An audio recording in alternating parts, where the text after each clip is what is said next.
The other side to it is, I hope more and more of all of our readers, our best readers, middle and struggling, is coming to recognize that thinking is pleasure. Thinking is not a responsibility. I have to execute this assignment. It's exciting your brain cells. I call it, it's endorphins for the brain.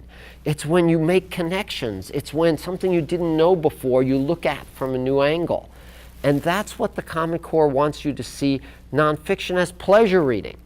Pleasure because it excites your brain cells, because you're knowing more, because you're seeing things differently, because you're coming up with a completely new argument. One of my favorite experiences is I wrote a book called If Stones Could Speak, where I got to spend part of a couple of summers at Stonehenge with a team of archaeologists.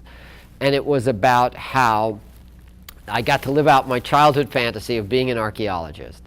And the key point in this book was that a man from Madagascar, an archaeologist from Madagascar, asked a question that none of the famous British archaeologists had ever asked, which opened a whole new door to Stonehenge. And a 12-year-old boy saw evidence at Stonehenge that no one had ever seen.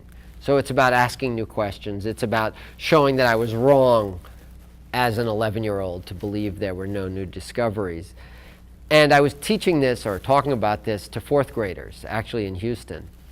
And this fourth grade girl, looking at the book, pointed out a set of questions I hadn't asked about my own book, which I then emailed the archaeologist, and she was right. And I was so thrilled because she did to me what I was telling them to do to the world. And I think if the Common Core works, that's what's going to happen. The young readers will be challenging what their teachers tell them, what I tell them in books.